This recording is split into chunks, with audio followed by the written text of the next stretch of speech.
Hello everyone, I'm Darren Magee. Today's topic is looking at two aspects of narcissistic personality which, although isn't exclusive to narcissism, does tend to co-occur quite commonly in people with deeply ingrained narcissistic traits.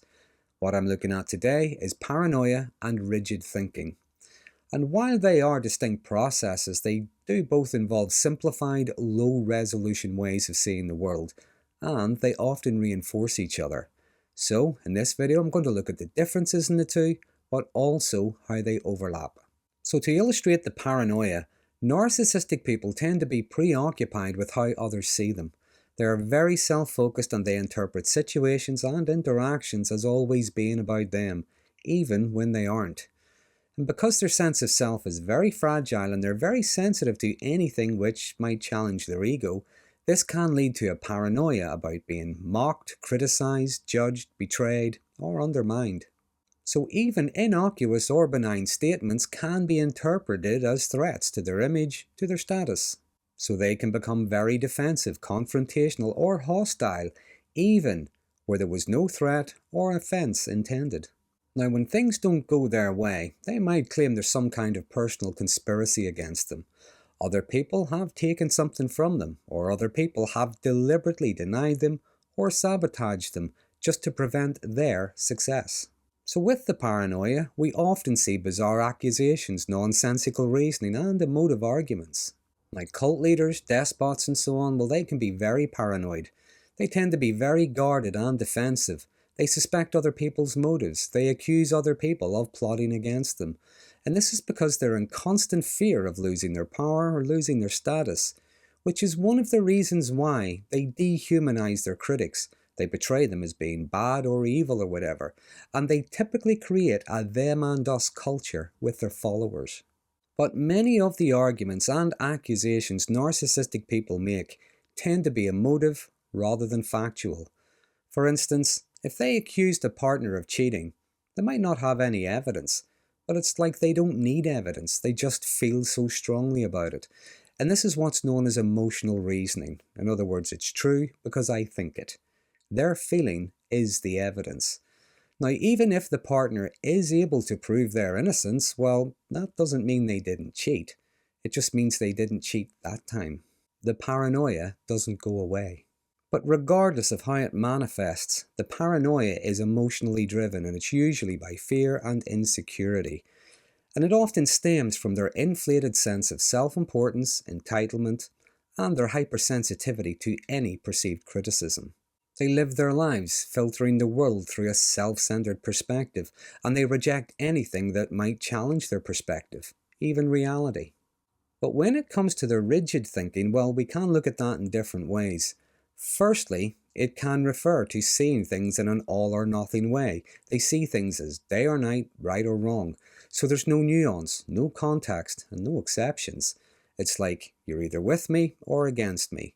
If you agree with me, you're good. If you disagree, you're bad. But it can also refer to being inflexible. For instance, in spite of new information or evidence, well, they just double down on a particular opinion. It's like to learn something new might suggest there was something they had been wrong about, and that might bring up too much shame. So, instead they dig their heels in. They might fly into a rage or weep openly until, miraculously, they're not wrong again.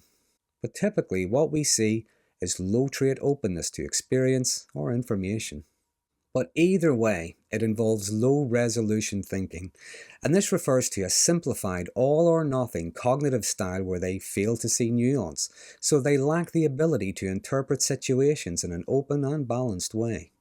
From a narcissistic perspective, it's like it's easier to make something about them rather than considering different perspectives.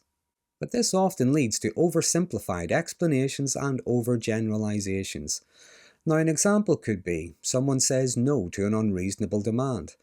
But a narcissist might claim, well, they said no because they hate me. So there's no exploring deeper motivations behind the no, or trying to negotiate, or even acknowledge the nature of their own demand.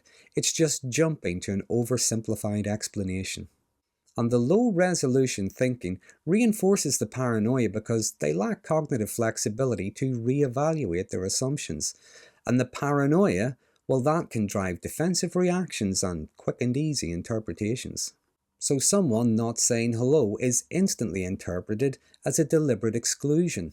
But there's no further thought given to any alternative explanation, such as them just being too busy or being distracted.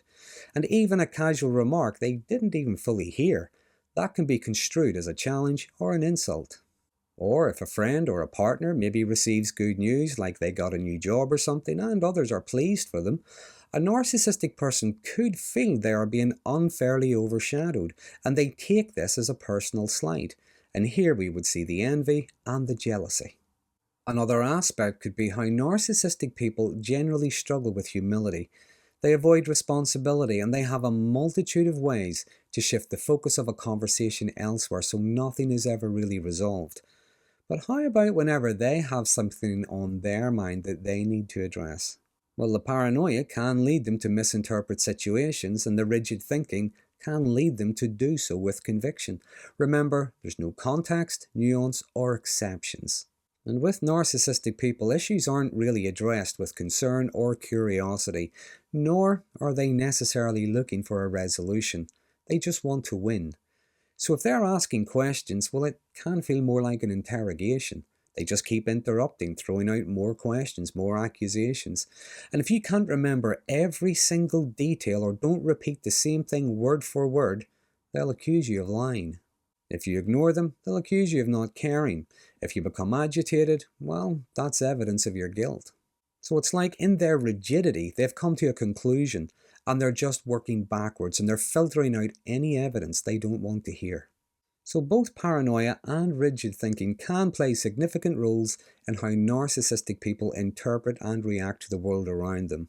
But the differences are the paranoia is rooted in emotional vulnerability and is driven by fear, and it can lead to an exaggerated mistrust of others and can involve projecting their personal fears or even their own behaviours outwards.